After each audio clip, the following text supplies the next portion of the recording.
मैं 14 साल का था जब 17 साल की मालकिन मुझे रात को घर पर रख लेती। मैं इनकार करता तो मालकिन का शौहर कहता कि रुक जा बेटा, मालकिन अकेली है, ख्याल रखना। और फिर मुझे मालकिन के घर पर ही रात को सोना पड़ता।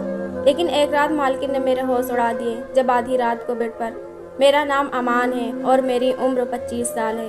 मैंने 14 साल की उम्र में एक बड़े बिजनेसमैन के घर में काम किया था। माजी के दरीजों से झांकता हूँ तो आज भी मुझे छुरछुरी आ जाती है। मेरा मालिक एक बिजनेसमैन था और इस सिलसिले में वह ज़्यादातर घर से बाहर ही रहता था, जिसकी वजह से मालकिन अक्सर बिस्तर पर अकेली रहती थी। मालकिन का नाम माही था और मुझे बंगले की देखभाल के लिए रखा गया था, और इसीलिए भी कि मालकिन अकेली ना रहे। हैरत की बात यह भी थी कि बड़े साहब ने बंगले की हिफाजत के लिए गाड़ी भी नहीं रखा था। बड़े साहब का नाम अजहर खान था और उन दिनों में 14 साल का था और मालकिन की उम्र 17 साल थी। दरअसल मालकिन बड़े साहब से उम्र में 7 साल छोटी थी। मैं नए नए घर में काम के लिए आया था क्योंकि मैं गरीब घराने से था और हम 8 भाई बहन थे। मैं सबसे बड़ा था तो अम्मी अब्बू मुझे काम के लिए घर से भेज दिया करते थे। अक्सर शाम के बाद मालकिन मुझे घर आने नहीं देती थी, मुझे अपने घर रोक लेती थी। लेकिन मैं कोई ना कोई बहाना करके रोजाना अपने घर चला आता था। उन दिनों मेरी तनख्वाह भी कम थी तो एक दिन मालकिन ने कहा कि मैं तुम्हारी तनख्वाह बढ़ा रही हूँ, तुमको रात को भी यहीं पर रुकना है। यह बात मैंने अम्मी अब्बू से बताई तो अम्मी अब्बू ने कहा कि बेटा यह तो बहुत अच्छी बात है, इसी बहाने से हमारे कुछ मुश्किलात आसान हो जाएंगे। लेकिन मैं ना माना और रात रुकने से इनकार कर दिया। अगले रोज मैं काम पर गया तो मालकिन ने मुझसे पूछा कि तुम अपना सामान नहीं लाए। मैंने जवाब में कहा कि मालकिन मैं रात में यहाँ नहीं रुक सकता, इसीलिए मैं अपना सामान नहीं लाया। मालकिन ने अपने शौहर से बात की और मुझे रुकने के लिए कहा। शाम को जब वह खाना खा रहे थे तो उन्होंने मुझे बुलाया और मालकिन ने अपने शौहर के सामने मुझे रोकने के लिए कहा, लेकिन मैंने इनकार कर दिया। तब मालकिन के शौहर ने कहा कि रुक जाओ बेटा, मालकिन घर पर अकेली है, मालकिन का ख्याल रखना, और मैंने तुम्हें काम पर इसीलिए रखा है कि मालकिन घर पर अकेली ना रहे। आखिर मुझसे कोई जवाब न बन पाया और मैंने कहा ठीक है। बड़े साहब ने मुझे मेरा कमरा दिखाया और कहा कि तुम यहाँ रहोगी। मैंने हाँ में सर हिला दिया।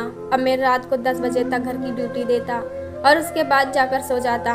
एक रात में कमरे में सो रहा था कि मुझे अचानक से दरवाजा खुलने की आवाज़ आई। मैंने सोचा कि घर में चोर तो नहीं आ गए। डरते डरते मैं कमरे से बाहर आया और देखा कि बाहर बहुत तेज हवा चल रही है और दरवाज़ा भी खुला हुआ था। मैंने सोचा कि हवा बहुत तेज है इसलिए शायद दरवाज़ा खुल गया होगा। खैर मैंने दरवाज़ा बंद किया और कमरे में जाकर सो गया। सुबह हुई, मैंने नमाज पढ़ी और अपने दिन भर के कामों में मसरूफ़ हो गया। सारा दिन काम करते करते गुजर गया। रूटीन के मुताबिक मैंने रात 10 बजे तक ड्यूटी दी और जाकर फिर सो गया और रात 2 बजे फिर मुझे दरवाजे खुलने की आवाज़ सुनाई दी और मैंने फिर कमरे से बाहर निकलकर देखा तो आज फिर दरवाज़ा खुला है। आज हवा भी नहीं चल रही थी। इस तरह करते करते हफ्ता गुजर गया और इससे बहुत परेशान हो चुका था। मैं सारे दरवाजे बंद करके सोता था तो दरवाज़ा आधी रात को खुल कैसे जाते थे। मैंने सोचा कि क्यों ना आज इस पर नज़र रखी जाए कि दरवाज़ा खोलता कौन है। रूटीन के मुताबिक मैंने 10 बजे तक ड्यूटी दी और कमरे में जाकर दरवाज़ा खुलने का इंतज़ार करने लगा। रात 2 बज गए लेकिन कोई हलचल न महसूस हुई। मेरा नींद के मारे बुरा हाल था। जब कोई हलचल न महसूस हुई तो मैंने सोचा कि कोई मेरे साथ मजाक कर रहा है। मुझे थोड़ी सी भूख और प्यास महसूस हुई तो मैं किचन में चला गया। फ्रिज से खाना निकाल कर खाया, पानी वगैरह करके कमरे में आ गया और पानी वगैरह करके वापस आने लगा तो मेरी अचानक नज़र मालकिन के कमरे पर पड़ गई। मालकिन को देखकर मेरे होश उड़ गए। मालकिन बेड पर बैठी थी और सर के बाल मुंह के ऊपर मौजूद थे और वह बैठी हुई झूल रही थी। मैं किचन के पास दरवाजे के पीछे छिप गया और छुपकर देखने लगा कि अचानक मालकिन बेड से उठी और कमरे से बाहर आने लगी। खुले बाल देखकर मुझे उनसे डर लगने लगा। मैंने देखा कि मालकिन ने दरवाजा खोला और बाहर चली गई। मैं भी मालकिन के पीछे पीछे गया। मालकिन के सारे चेहरे पर बाल मौजूद थे और मालकिन ने सफ़ेद रंग के कपड़े पहने हुए थे और रात 2 बजे का वक्त था। मालकिन बाल बिखेरे सफ़ेद रंग का जोड़ा पहने सड़क के किनारे चल रही थी। मालकिन को देखकर मैं भी बहुत कोसीदा हुआ, लेकिन मालकिन के पीछे पीछे चलता रहा। मुझे यह भी नहीं पता कि घर का दरवाज़ा खुला छोड़ आया हूँ। बहरहाल मालकिन के पीछे पीछे चलता रहा कि अचानक से एक कार मालकिन के पास से बहुत तेज़ी से गुजरी। मैं गाड़ी की तेज़ रफ्तार देखकर कार वाले को देखने लगा। जब कार गुजर गई तो मैंने वापस मालकिन की तरफ देखा तो लेकिन अब मालकिन वहाँ मौजूद नहीं थी। मैं उसी जगह मालकिन को काफ़ी देर तक ढूंढता रहा लेकिन मालकिन ना मिली। मैं थक हार कर घर वापस आ गया। घर आया, मालकिन के कमरे की तरफ नज़र डाली मालकिन कमरे में सोई हुई थी। अब मेरे दिमाग में बहुत सारे सवालात गूंज रहे थे कि आज तो दरवाजा खुला था तो मालकिन आ गई। रोजाना दरवाजा खुलते ही जब मैं बंद कर देता हूँ तो मालकिन कहाँ से आती है, ये सोचकर मेरा दिमाग दुखने लगा। मैं कुंडी लगा कर सो गया। सुबह मालकिन ने मेरे कमरे का दरवाजा खटखटाया और कहने लगी कि अमान क्या बात है, आज बहुत देर तक कर दी उठने में, सुबह के 10 बज गए हैं। मैं उठा और जल्दी जल्दी तैयार होकर नाश्ता बनाया और मालकिन को दिया और रूटीन के मुताबिक दूसरे कामों में मशगूल हो गया। अब मुझे मालकिन से डर भी लग रहा था और रात के सवाल भी मेरे दिमाग में घूम रहे थे। अब मैं दोबारा रात होने का इंतजार कर रहा था ताकि मालकिन पर नजर रख सकूं कि वह कहाँ जाती हैं। रात के 10 बजे तक ड्यूटी थी। ड्यूटी देने के बाद कमरे में आकर इंतजार करने लगा कि अचानक से रात के 3 बजे दरवाजा खुलने की आवाज़ सुनाई दी। मैं उठकर अपने कमरे से बाहर गया तो दरवाजा खुला हुआ था और वहाँ कोई मौजूद ना था। मैंने गेट से बाहर आकर देखा तो मालकिन बिल्कुल रोड के किनारे किनारे जा रही थी। मैं फासले सुनकर पीछा करने लगा। मैं पीछा करते करते कुछ ही दूर गया था कि अचानक से पीछे से मेरे कंधे पर हाथ रखा और मुझे अपनी तरफ खींचा। मेरी तो जान निकल गई थी। मैंने पीछे देखा तो एक आदमी खड़ा था। कहने लगा, भाई कहाँ चोरों की तरह जा रहे हो। मैंने उसे जवाब दिए बगैर मालकिन की तरफ देखा तो मालकिन गायब हो चुकी थी। मैंने उस शख्स को बताया कि मैं किसी के घर में काम करता हूँ और यहाँ किसी के पीछे आया हूँ। यह कहते हुए मैं घर की तरफ भागा। घर पहुँचा तो सीधा मालकिन के कमरे की तरफ बढ़ा। कमरे का दरवाजा खोलने की हिम्मत ना हुई। मैं खिड़की से कमरे के अंदर झांक कर देखा तो मुझे पीछे से किसी ने धक्का दी। मैंने पीछे देखा तो मेरी तो चीखें निकल गई और मैं दरवाजे से कमरे के अंदर जाने लगा। दरवाजा अंदर से बंद नहीं था। मेरे पीछे मालकिन खड़ी थी। मैं बहुत घबराया हुआ था और मालकिन की तरफ देख रहा था। इतने में मालकिन बोलने लगी कि अमान, इतनी रात को तुम यहाँ क्या कर रहे हो, मेरे कमरे में क्यों झांक रहे थे। मालकिन के हाथ में पानी की बोतल थी जिसे लग रहा था कि जैसे मालकिन किचन से आ रही हूँ। मैं हद से ज्यादा डरा हुआ था और जमीन पर पड़े पड़े मैंने मालकिन से कहा कि आप यहाँ हैं तो बाहर कौन था। मैंने बाहर किसी को देखा है और कमरे में आपको देख रहा था कि आप कमरे में मौजूद हैं या नहीं। मालकिन ने कहा कि जाकर सो जाओ और दोबारा ऐसा मत करना। अगले दिन मैं दिन भर के कामों में मशगूल हो गया और लेकिन मालकिन से बहुत डरा हुआ था। जब मालकिन आवाज़ देती तो घबरा कर आवाज़ देता। मालकिन ने पूछा कि क्या बात है अमान, इतने डरे हुए क्यों हो। मैंने जवाब न दिया और काम में लगा रहा। उस रोज़ मालकिन के सो जाने के बाद मैं कमरे में आ गया। उस रात 12 बजे मुझे दरवाज़ा खुलने की आवाज़ सुनाई दी। मैं बाहर निकला तो मालकिन को बाहर जाते हुए देखा। मैं दरवाज़ा अंदर से बंद करके दीवार से कूदकर बाहर आया और मालकिन के पीछे जाने लगा। अचानक से सामने से मालिक को आते हुए देखा और दौड़कर मैं मालिक की तरफ बढ़ा और उनकी नज़र मुझ पर पड़ी। आज तो वह हैरान और परेशान होकर मुझसे पूछने लगे कि बेटा अमान, तुम यहाँ क्या कर रहे हो। मैंने हंसते हुए मालिक से बोला कि मालकिन घर से निकलकर इस तरफ गई है। मालिक और मैं उनको वहाँ 1 घंटे तक ढूंढते रहे लेकिन मालकिन न मिली। फिर मालिक मुझे लेकर घर की तरफ आए। देखा तो दरवाजा अंदर से बंद था। मैंने सोचा कि मालकिन तो आज पकड़ी जाएगी क्योंकि दरवाजा तो मैंने अंदर से बंद किया था और दरवाजा अंदर से ही बंद था। इसका मतलब मालकिन अभी तक नहीं आई। मालिक ने कहा कि अमान, दरवाजा तो अंदर से बंद है। मालिक ने दरवाजे पर लगी कुंडी बजाई। चंद लम्हे बाद मालकिन ने दरवाजा खोल दिया। मैं मालकिन को देखकर हैरान और परेशान रह गया। मुझे ऐसा लग रहा था कि मैं जैसे पागल हो गया हूँ। हम अंदर आए और मालकिन बोली, अरे अमान, तुम बाहर कब गए। मैं क्या जवाब देता, खामोश रहा। मैं कमरे में गया और लेटे ही मेरी आंख लग गई। ऐन नमाज के वक्त मेरी आंख खुल गई। मैं उठा और नमाज पढ़ा। मालिक और मालकिन के लिए नाश्ता बनाने लगा। नाश्ता देने के बाद मालिक से कहा कि मालिक, मैं काम छोड़ रहा हूँ। मालिक ने हैरान होकर पूछा कि क्यों, क्या बात है, काम क्यों छोड़ रहे हो। मैंने सारी बात सच सच मालिक को बता दी। ऐसी कोई बात नहीं है, मैं यहाँ मौजूद हूँ, तुम्हें काम को छोड़ने की कोई ज़रूरत नहीं है। मैं खुद देख लूँगा। मैं अपने सारे काम खत्म करके आया हूँ। कम से कम हफ्ता 10 दिन तो मुझे कहीं नहीं जाना है। मैं सब कुछ संभाल लूँगा, तुम बेफिक्र होकर जाओ। मालिक का यह जवाब सुनकर मैं थोड़ा मुतमईन हो गया। मैं बहुत थक चुका था जिसकी वजह से उस रात बहुत अच्छी नींद आई। रात के इंतज़ार में था कि मालकिन तो पकड़ी जाएंगी लेकिन कोई हलचल महसूस न हुई। इस तरह 1 हफ्ता गुजर गया। जब से मालिक घर आए थे घर में सुकून था। मैं सोचने लगा कि शायद ज़्यादा काम करने की वजह से मेरा ही दिमाग ख़राब हो गया था। अब मालिक का जाने का वक्त भी हो गया था। मालिक जाते वक्त मुझसे यह कह गए थे कि बेटा अमान, अब जब तुम्हारी मालकिन घर से बाहर जाएंगी तो तुम मुझे तुरंत फ़ोन कर देना। मैं जहाँ भी रहूँगा तुम्हारे पास आ जाऊँगा। ये सुनकर ही मैं खुश हो गया। अगले 2 दिन तक कोई हलचल महसूस न हुई। तीसरे दिन फिर रात को 2 बजे मुझे दरवाज़ा खुलने की आवाज़ सुनाई दी।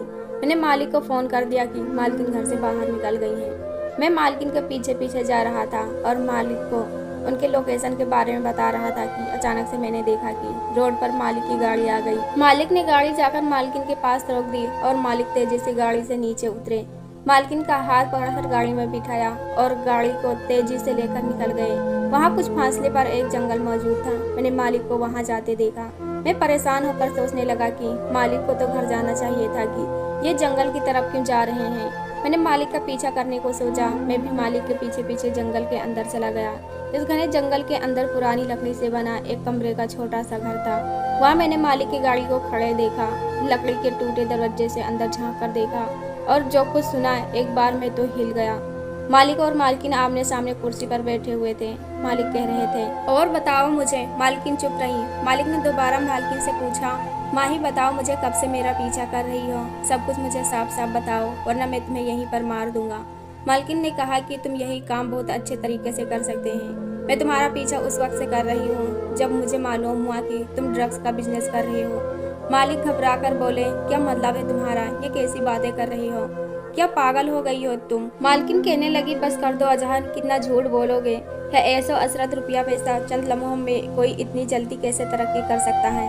मालिक ने जवाब दिया कि जब तुम्हें पता चल ही गया है अच्छी बात है। वैसे भी तुम मेरा क्या बिगाड़ सकती हो, लेकिन मेरा यह राज तुम्हें पता चल ही चुका है। तब तुम्हें भी मरना ही होगा। तुम मुझे मार दोगे। अजहर, तुम्हें अपनी बीवी को मारते हुए शर्म नहीं आती? मालिक ने जवाब दिया कि जब तुम्हें अपने शौहर की जासूसी करते हुए शर्म नहीं आई तो मुझे क्यों आएगी? मेरे मकसद के रास्ते में जो भी आएगा मरना होगा, चाहे वो फिर मेरी बीवी ही क्यों ना हो।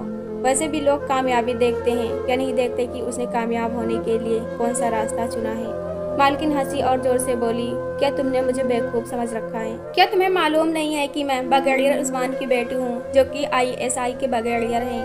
तुम्हारी इन्फॉर्मेशन के लिए तुम्हें बता दूं, मैंने अपने बाबा को तुम्हारे बारे में सब कुछ बता चुकी हूँ। मनहूस था वो दिन जिस दिन मैंने तुमसे मोहब्बत की थी और अपने पापा के खिलाफ जाकर तुमसे शादी की थी। तुम्हें क्या लगता है कि तुम मुझे मार कर भाग जाओगे? तो तुम्हारी इन्फॉर्मेशन के लिए तुम्हें बता दूंगी, पापा ने सादा लिबास में अपने आदमी यहाँ भेजे हुए हैं। जब तुमने मुझे पकड़ा था तो तभी उसने तुम्हें देख लिया था। तुम्हारे खिलाफ सारे सबूत मेरे पास मौजूद हैं। इतने में मालकिन ने अपने एक कान से ब्लूटूथ निकाला और जोर से कहा, सब अंदर आ जाओ। जोर से दरवाजा खुला और सादा लिबास में 2 आदमी अंदर आ गए। उनके अंदर आते ही मालिक ने मालकिन को पकड़ लिया और कहा, मुझे पकड़ने के लिए बहुत अच्छा प्लान बनाया था, लेकिन मैं एक कदम आगे ही रहता हूँ। मुझे जाने दो वरना मैं इस लड़की को यहीं पर मार दूंगा। चालाक औरत, तूने मुझसे शादी अपनी पहचान छुपा कर की थी। अंदर जाने वालों में से एक ने हंसकर कहा, तुम कितने बेवकूफ हो, जिससे शादी की उसके बारे में कुछ पता ही नहीं किया।